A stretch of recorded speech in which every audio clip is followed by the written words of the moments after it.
నూతన జీవం, నూతన జీవం, యేసులో నూతన జీవం, నూతన జీవం, నూతన జీవం, యేసులో నూతన జీవం, యేసులో నూతన జీవం, యేసులో నూతన జీవం, యేసులో నూతన జీవం, యేసులో నూతన జీవం,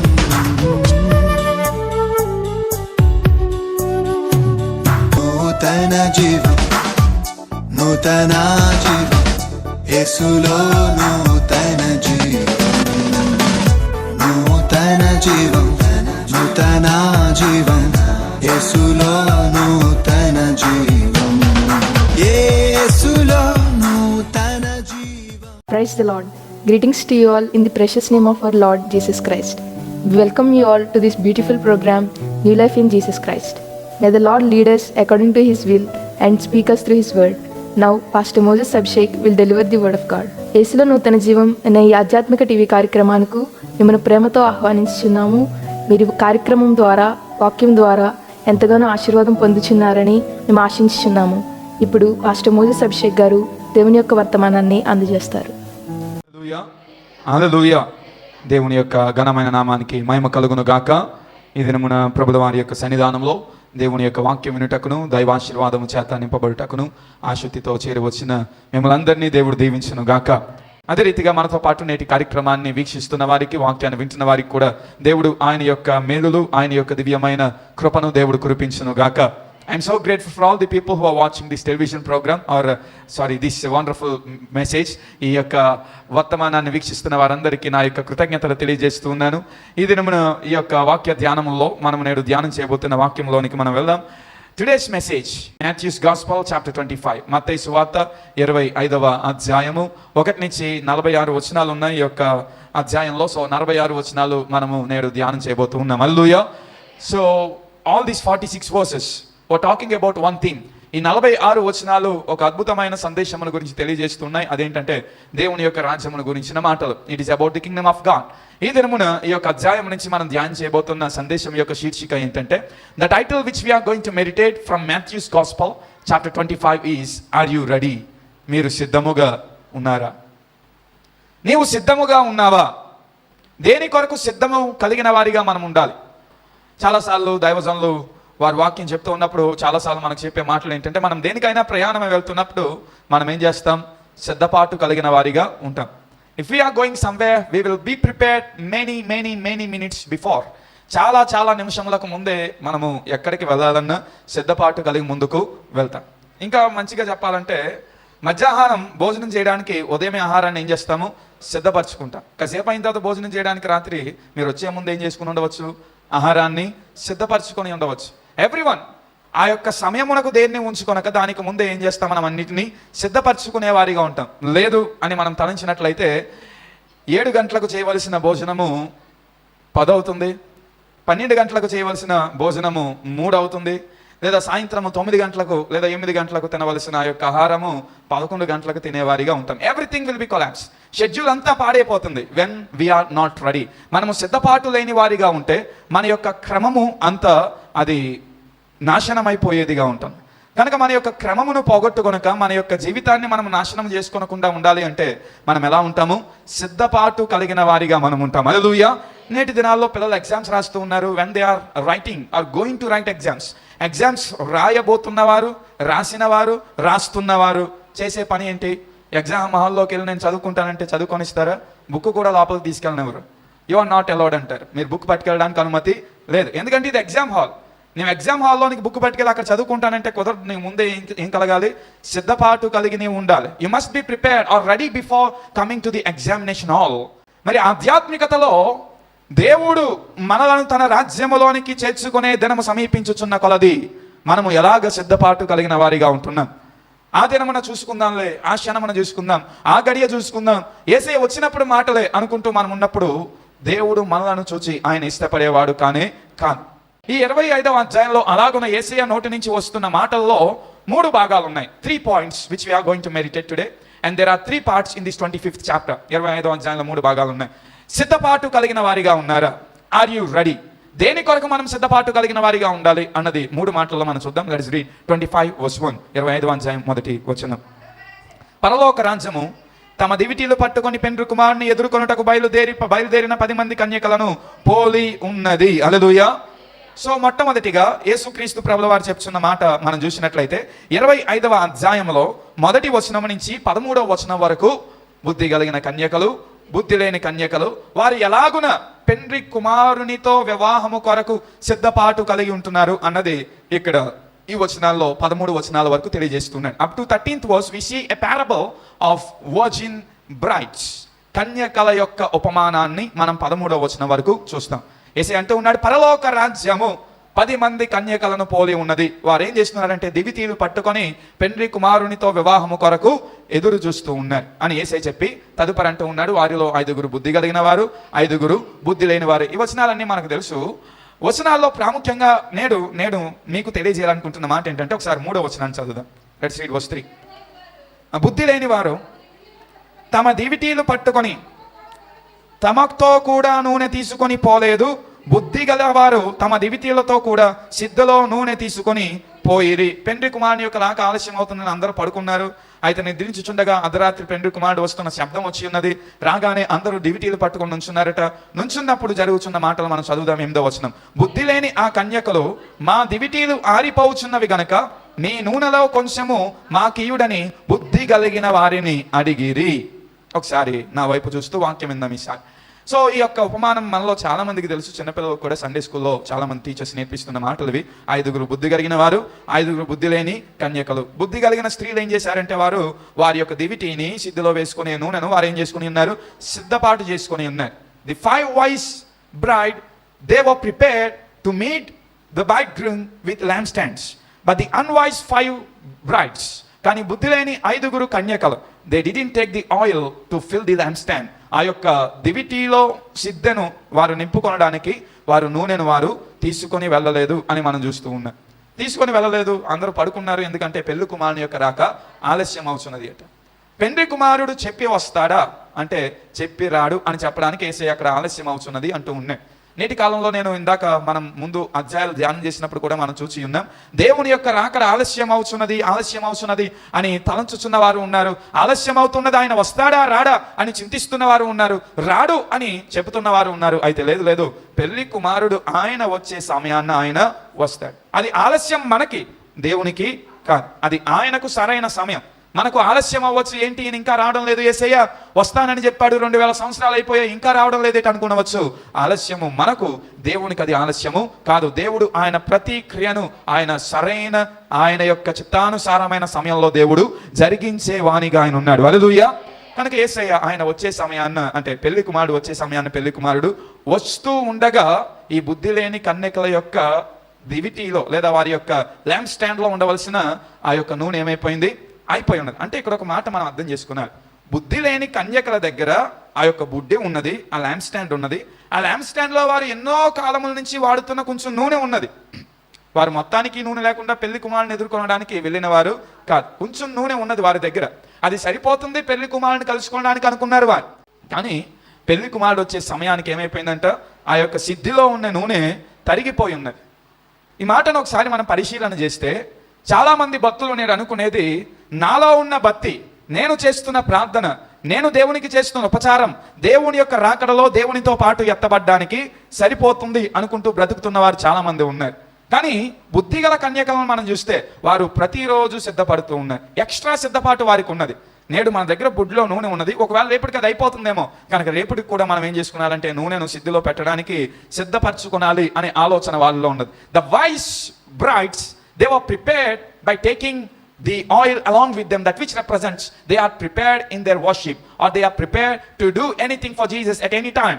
ఏ సమయమందైనా, ఏ కాలమునందైనా క్రీస్తు కొరకు దేనినైనా చేయడానికి సిద్ధపాటు కలిగిన వారిగా వారు ఉన్నారు. సర్ది పెట్టుకోవడం లేదు. నాలో ఉన్న భక్తి యేసయ్యను కలుసుకోవడానికి లేదా పెళ్లి కుమారుని కలుసుకోవడానికి సరిపోతుంది అని వారు తలంచలేదు. వారు తలంచినది ఏంటంటే ఈ యొక్క సిద్ధిలో ఉన్న నూనె తరిగిపోయే సమయము రావచ్చు, కనుక మనం ఎక్స్ట్రాగా ముందే నూనెను సిద్ధపరచుకోవాలి అనే ఆలోచన వారిలో ఉన్నది. కానీ బుద్ధి లేని కన్యకలు మా దగ్గర ఉన్న నూనె సరిపోతుంది, పెళ్లి కుమారుని మేము కలుసుకోవచ్చు అనుకుంటున్నారు. అలాగునే చాలా మంది క్రైస్తవులు నేడు వారు చేస్తున్న భక్తి సరిపోతుంది, వారు చేస్తున్న ప్రార్థన సరిపోతుంది, ఇప్పటి వరకు దేవుని పట్ల మేము చూపిన ప్రేమ, లేదా దేవుని పట్ల మేము చేసిన కార్యాలు, దేవుని యొక్క సేవకుల మాట వినిన ఆ యొక్క సంఘటనలు, దేవుని యొక్క మందిరానికి వెళ్ళిన నిమిషాలు సరిపోతాయిలే, దేవుడు ఆయన తుయ్యగా మా యొక్క భక్తి మేలుకరమైనదిగా లేదా బరువుగానే దేవునికి కనబడుతుంది అనుకునే వారు ఉండవచ్చు. అయితే దేవుడు అంటున్నాడు, లేదు లేదు, ఆయన వచ్చే సమయమునకు కూడా మనం ఎలా ఉండాలి?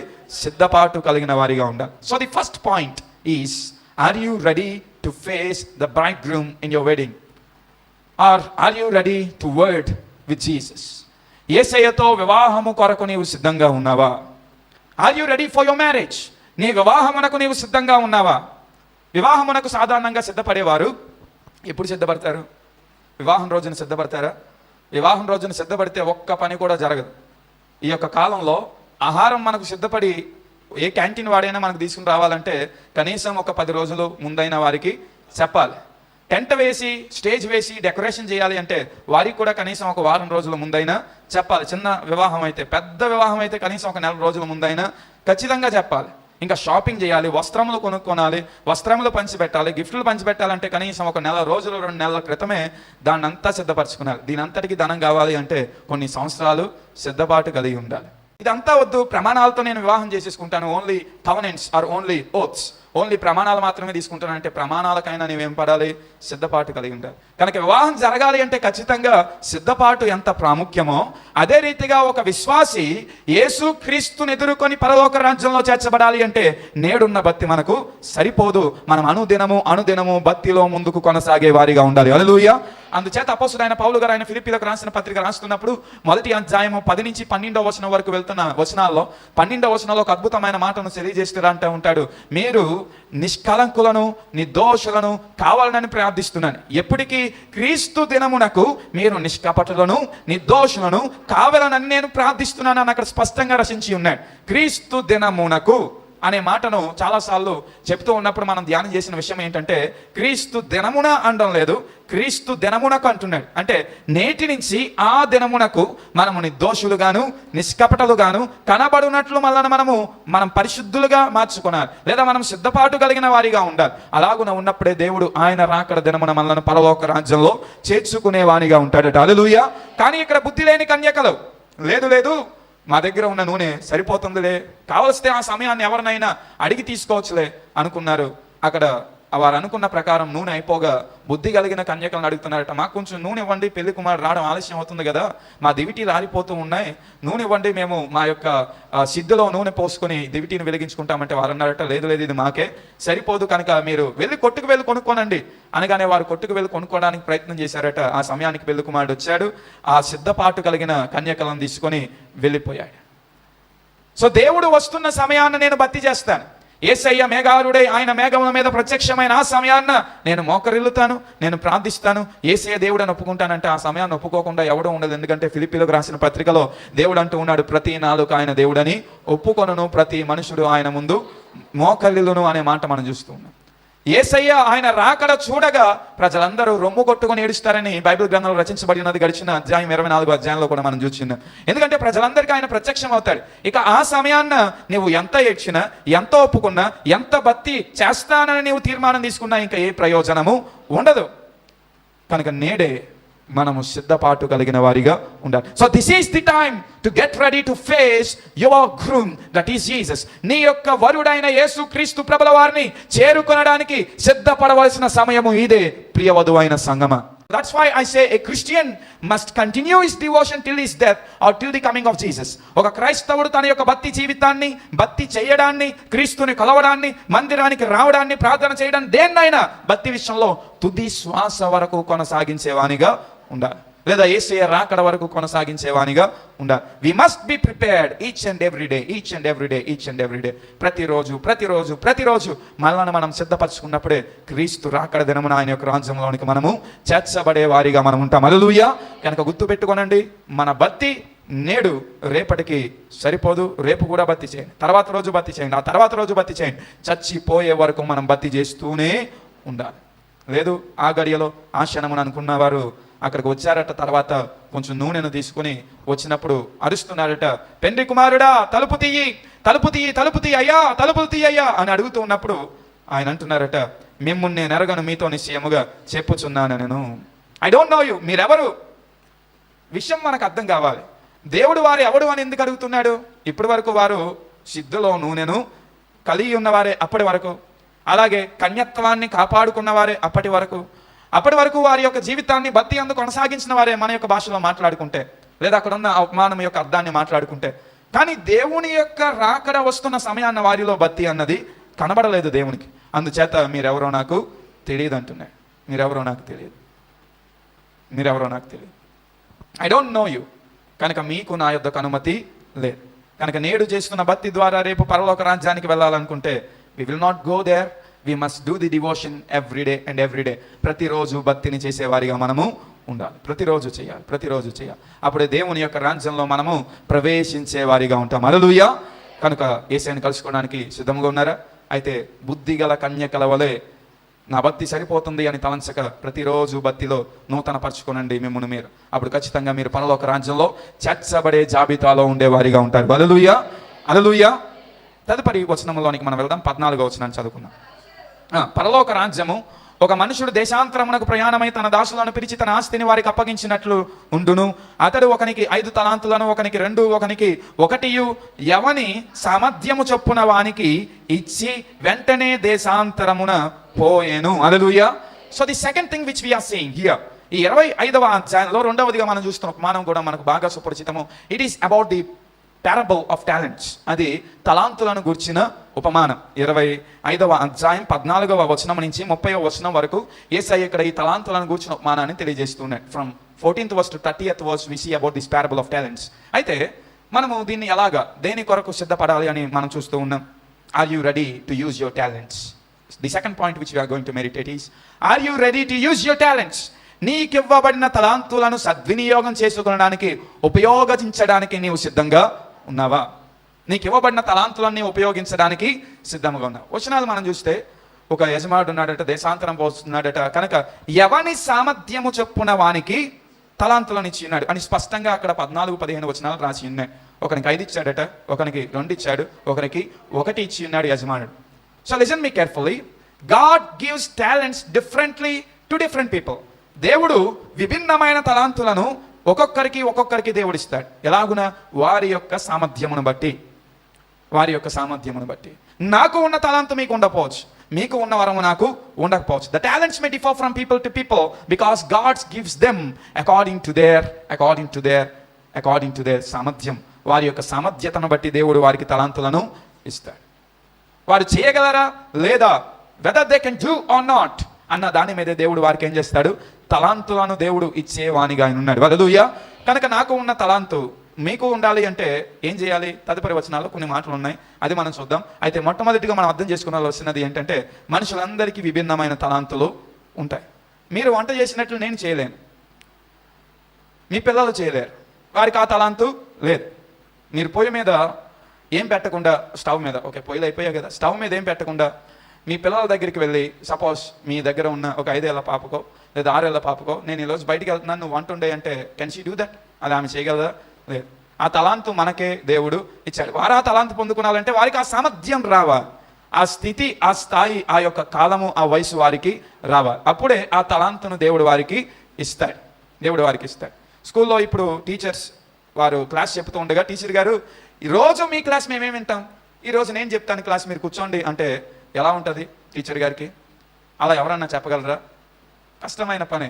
బికాస్ టీచర్స్కి ఇవ్వబడిన తలాంతు స్టూడెంట్స్కి ఉండదు. ఒకవేళ చెప్పినా ఏదో కొంచెం చెప్పవచ్చేమో కానీ పూర్తిగా చెప్పలేడు, ఎందుకంటే తనకు ఆ తలాంతు ఇవ్వబడలేదు కనుక. అదే రీతిగా మీరు వివిధ పనులు చేస్తున్న వారు ఉన్నారు, ఫ్యాక్టరీస్కి వెళ్తున్న వారు ఉన్నారు, వివిధ కంపెనీస్కి వెళ్తున్న వారు ఉన్నారు, వివిధ పనులు, మేషన్ వర్క్, టాపీ పనులు చేస్తున్న వారు ఉన్నారు, కార్పెంటరీ వర్క్, వడ్రంగి పని చేస్తున్న వారు ఉన్నారు. ఒక్కొక్కరికి ఒక్కొక్క తలాంతు. ఇప్పుడు ప్రసాద్ గారికి ఉన్న తలాంతు నాకు లేదు, ప్రసాద్ గారు చేసే పని నేను చేయలేను. ఏదైనా హెల్ప్ చేయగలనేమో, కానీ వారికిలాగా గుమ్మం చెక్కాలంటే నా వల్ల కాదు. I can't do that. Blessy షిప్లో ప్రయాణం చేస్తూ she will do the calculations.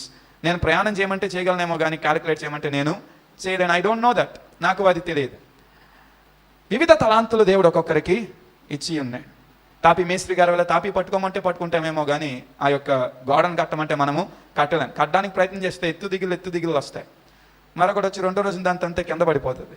ఎందుకు అంత కష్టం? కనుక ఎవరికి ఇవ్వబడిన తలాంతులు వారికి ఉన్నాయి. Everyone has their own different talents. ఎందుకంటే దేవుడు వారిని ఆ పనికి సామర్థ్యం కలిగిన వారిగా చూచి ఉన్నాడు గనక దేవుడు వారికి వారి యొక్క తలాంతులను ఇచ్చి ఉన్నాడు. అలాగే యజమానుడు చూశాడట, వీడు 5 తలాంతులు వాడు సద్వినియోగం చేయగలడు కనుక వానికి ఎన్ని తలాంతులు ఇచ్చాడు? 5. మరొక 2 తలాంతులు ఉపయోగించుకోగలడు కనుక వానికి 2. మరొకడికి ఒకటే ఉపయోగించగలడు కనుక వీనికి ఒకటే తలాంతు ఇద్దామని వానికి 1 తలాంతును మాత్రమే ఇచ్చి ఉన్నాడు.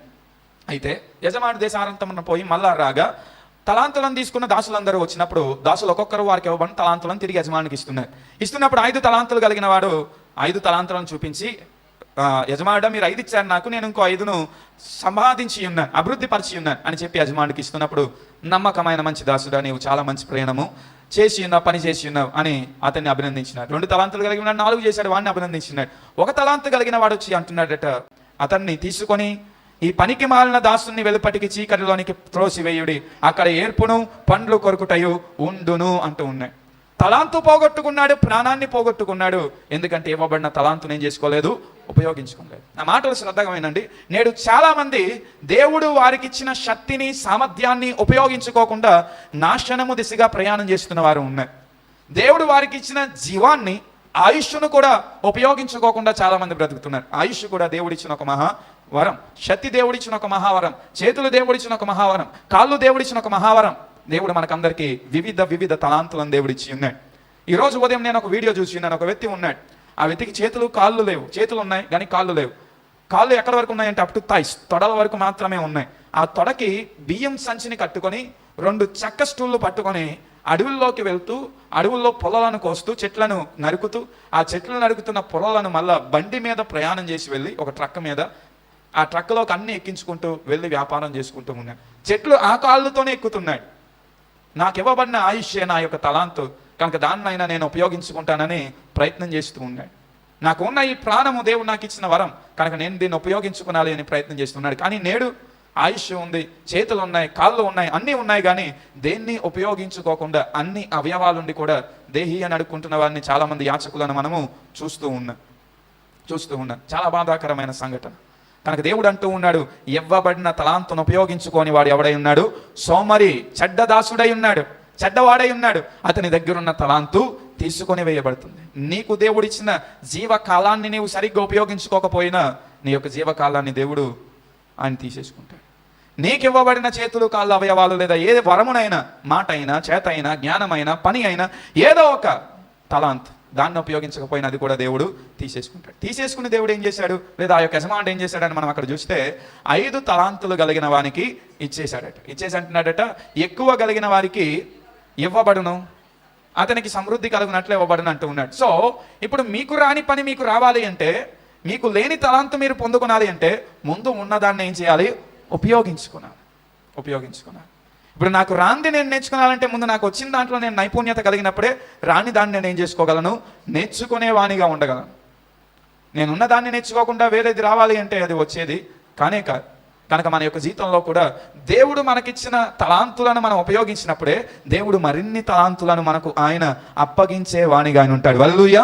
ఉపయోగించుకోని వాడు తన దగ్గర ఉన్న తలాంతును, తన ప్రాణాన్ని కూడా పోగొట్టుకుంటాడు. ఉపయోగించుకునేవాడు మరింత ఉన్నతమైన స్థానానికి మరిన్ని తలాంతులతో అభివృద్ధి చెందేవానిగా ఉంటాడు. హల్లెలూయా. కనుక అలాగున మీకు దేవుడిచ్చిన తలాంతులను మీరు ఉపయోగించుకోనండి. దేవుడు అప్పుడు ఖచ్చితంగా ఆయన మరిన్ని తలాంతులు, మరిన్ని వరముల చేత ఆయన మేము నింపేవానిగా ఉంటాడు. హల్లెలూయా. కనుక మీ తలాంతును ఉపయోగించడానికి మీరు సిద్ధంగా ఉన్నారా? Are you ready to use the talent that which God has given to you? దేవుడు మీకు ఒక్కొక్కరికి ఒక్కొక్క తలాంత్ ఇచ్చాడు ఖచ్చితంగా. చాలా మంది చెప్తున్నది ఏంటంటే, నాకేం చేయడం రాదండి, నా దగ్గర ఏ తలాంతు లేదు, I don't have any talent, నాకు ఏ తలాంతు లేదు అంటూ చాలా మంది చెప్తుంటారు. కానీ దేవుడు మనిషిని సృజించినప్పుడు ప్రతి మనుషునికి ఖచ్చితంగా ఏదో ఒక తలాంతునిచ్చే దేవుడు ఈ భూమి మీద వారిని జన్మింపజేసి ఉన్నాడు. God has given every human being some talent so that they will live and they will have a good life. ఏదో ఒక రీతిగా వారి యొక్క జీవితాన్ని గడుపుతారని కాక, వారి యొక్క జీవితాన్ని వారికి ఇవ్వబడిన తలాంతును ఉపయోగించుకొని గడుపుతారని దేవుడు ప్రతి మనుషునికి జన్మిస్తున్నప్పుడు ఖచ్చితంగా తలాంతునిచ్చి ఉన్నాడు. అయితే ఆ తలాంతును మనం ఎప్పుడైతే సద్వినియోగం చేసుకుంటామో తదుపరి మరిన్ని తలాంతులు, మరిన్ని దీవెనలు దేవుడు మనకిచ్చేవానిగా ఉంటాడు. హల్లెలూయా. కనుక దేవుడు మీకు ఇచ్చిన వరం ఏంటో గుర్తించండి, గుర్తించి దాన్ని ఉపయోగించండి. అప్పుడు దేవుడు మరిన్ని తలాంతులను దేవుడు మీకు అనుగ్రహిస్తూ మిమ్మును ఆయన ఉన్నతమైన శిఖరానికి నడిపించేవానిగా ఉంటాడు. హల్లెలూయా. ఉపయోగించుకోకుండా ఇంకా నా యొక్క తలాంతు పక్కన పెడదాం, దాన్ని ఉపయోగించుకోను, దేవుడు నాకు ఇచ్చిన తలాంతు ఉపచారం చేయటైనా, గాననైనా, లేదా వాక్యాన్ని చదువుటైనా, మరొక వ్యక్తిని ప్రోత్సహించటైనా, లేదా మీ పనులైనా ఏదో ఒకటి. తలాంత్ అంటే ఇంకా నేనేం చెప్పను, ఇప్పటివరకు చాలా మాటలు చెప్పి ఉన్నాను. కనుక మీకు ఇవ్వబడిన తలాంతు ఏదైనా దాన్ని ఉపయోగించడానికి సిద్ధపడండి. లేనిచో దాని యొక్క నైపుణ్యత మీ దగ్గర నుంచి పోతుంది, ఖచ్చితంగా పోతుంది. తదుపరి దాన్ని ఎంత సంపాదించుకోవాలని ప్రయత్నం చేసినా దాన్ని మనం సంపాదించుకోలేం. ఆ కాలము రాదు, తదుపరి మన యొక్క జీవితం కూడా ముగింపబడుతుంది. కనుక సోమరులై మీకు ఇవ్వబడిన వరములను గుర్తించని వారిగా ఉండక సిద్ధపాటు కలిగిన వారై మీ తలాంతును ఉపయోగించడానికి ముందుకు వచ్చేవారిగా మనం ఉండాలి. హల్లెలూయా. మన తలాంతును మనం ఉపయోగించాలి. మనకు దేవుడిచ్చిన వరములను మనం ఏం చేయాలి? ఉపయోగించే వారిగా మనం ఉండాలి. హల్లెలూయా, హల్లెలూయా. అలాగును ఉపయోగించిన వారే దేవుని యొక్క రాజ్యంలో స్థానాన్ని సంపాదించుకుంటారు. అది దేవుని యొక్క విషయం. నీ తలాంతుని ఉపయోగించకపోతే నీకు పరలోక రాజ్యంలో స్థానము లేదు. అందుచేత దేవుని రాజ్యము అని ప్రారంభించి 15వ వచనం ప్రారంభమవుతూ ఉన్నది. కనుక దేవుని యొక్క రాజ్యంలో మనం చేరాలంటే దేవుడు మనకిచ్చిన తలాంతులను మనం ఏం చేయాలి? సద్వినియోగం చేసుకునే వారిగా మనం ఉండాలి. హల్లెలూయా. We will move to the next portion from 31st verse to the last 46th verse. 31వ వచనం నుంచి 46వ వచనం వరకు జరుగుతున్న సంఘటనలు ఏంటంటే, it is about the final judgement. చివరి తీర్పు దీని నుంచి యేసయ్య అక్కడ మాట్లాడుతున్నాయి. చివరి తీర్పు. So are you ready to face the final judgement? నీ జీవితంలో ఆ చివరి తీర్పును ఎదుర్కొనడానికి నీవు సిద్ధంగా ఉన్నావా? దేవుని యొక్క తీర్పు దినం రాబోతూ ఉన్నది. ఆ దినమున దేవుడు మన యొక్క జీవితంలో మనం చేసిన పనులను బట్టి, మన యొక్క ప్రవర్తనను బట్టి, మన యొక్క జీవన శైలిని బట్టి దేవుడు మనల్ని ఏం చేస్తాడు? తీర్పు తీరుస్తాడు. కనుక ఆ తీర్పు దినమునకు నీవు సిద్ధంగా ఉన్నావా? Are you ready to face the judgement day? వచనాలు మనం చదువుకుంటూ ముందుకు. తన మహిమతో మనుష్య కుమారుడు ఆయనతో కూడా సమస్త దూతలతో వచ్చినప్పుడు ఆయన తన మహిమ గల సింహాసనం మీద ఆసనుడైండును. అప్పుడు సమస్త జనములు ఆయన ఎదుట పోగు చేయబడుదులు. గొల్లవాడు మేకల నుండి గొర్రెలను వేరుపరిచినట్లు ఆయన వారిని వేరుపరిచి తన కుడి వైపున గొర్రెలను, తన ఎడమ వైపున మేకలను నిలువబెట్టును. హల్లెలూయా. కనుక కుడి వైపున గొర్రెలు, ఎడమ వైపున మేకలు. తీర్పు దినమున దేవుని యొక్క మనుష్య కుమారుడు వచ్చిన దినమున ఆయన తీర్పు తీరుస్తాడట. ఆ తీర్పు దినమున ఆయన మనుషులందరినీ గొర్రెలుగా, మేకలుగా వేరుపరుస్తాడు. దేని కొరకు? మన తదుపరి వచనాల్లో చూస్తే గొర్రెలతో వేరుపరచబడిన గొర్రెలతో ఆయన అంటూ ఉన్నాడట, నా తండ్రి చేత ఆశీర్వదింపబడిన వారులారా రండి అని 34వ వచనాలు అంటూ, లోకం పుట్టినంత మొదలుకొని మీరు కొరకు సిద్ధపరచబడిన రాజ్యమును స్వతంత్రించుకొనుడి అంటూ ఉన్నాడు. హల్లెలూయా. అద్భుతమైన విషయం ఏంటంటే, దేవుడు మనలను సిద్ధపాటు కలిగి ఉండమంటున్నాడు. అదే రీతిగా దేవుడు కూడా సిద్ధపడుతున్నాడు. దేని కొరకు? మనందరినీ పరలోక రాజ్యంలో చేర్చుకుంటకు ఆయన రావడానికి, చేర్చుకొని మనలను ఆయన యొక్క రాజ్యంలో ఉంచడానికి. మనలను మాత్రమే సిద్ధపడండి, సిద్ధపాటు కలిగిన వారిగా మీరున్నారా లేదా అని దేవుడు అనడం లేదు. దేవుడు అంటున్న మాట అక్కడ చూడండి, దిగాంతముల యొక్క లేదా భూమి యొక్క పునాదులు వేయబడక మునుపు నుంచి మీ కొరకు సిద్ధపరచబడుచున్న రాజ్యములోనికి మీరు ప్రవేశించండి. ఎవరితో అంటూ ఉన్నాడు? దేవుని యొక్క రాకడ దినమునకు, దేవుని యొక్క తీర్పు దినమునకు గొర్రెలుగా, పరిశుద్ధముగా సిద్ధపాటు కలిగిన వారితో అంటూ ఉన్నాడు. మీరు సిద్ధపాటు కలిగిన వారే ఉన్నారు కనుక ఇదిగో మీ కొరకు ఒక రాజ్యము సిద్ధపరచబడి ఉన్నది, దానిలోనికి మీరు ప్రవేశించండి. ఎందుకు మీరు ఈ రాజ్యంలోనికి ప్రవేశిస్తున్నారు అంటే, అందుకు యేసయ్య కొన్ని మాటలు చెప్తా అంటున్నాడట, నేను ఆకలి గొంటిని మీరు నాకు భోజనం పెడితిరి, దప్పిక గొంటిని నాకు దాహము తీర్చిది, పరదేశున ఇంటిని నన్ను చేర్చుకుంటిరి, దిగంబరున ఇంటిని నాకు బట్టలిచ్చి, రోగిన ఇంటిని నన్ను చూడవచ్చిరి, చెరసాలలో ఉంటిని నా యొద్దకు వచ్చితిరని చెప్పాను. హల్లెలూయా.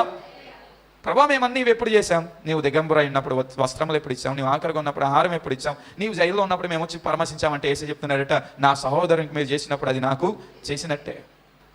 కనుక దేవుని యొక్క తీర్పు దినమునకు నీవు సిద్ధంగా ఉండాలి అంటే, ఈ భూమి మీద నీవు బ్రతుకుతున్న దినాల్లో నీ పొరుగు వ్యక్తికి నీవేం చేయాలి?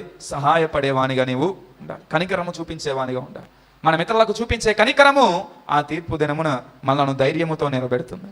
ఎందుకంటే దేవుడు అంటూ ఉన్నాడు, ఆ దినమున మీరు చేసిన ఆ యొక్క పనులను బట్టి నేను తీర్పు తీరుస్తాను, మీ ప్రవర్తన బట్టి తీర్పు తీరుస్తాను.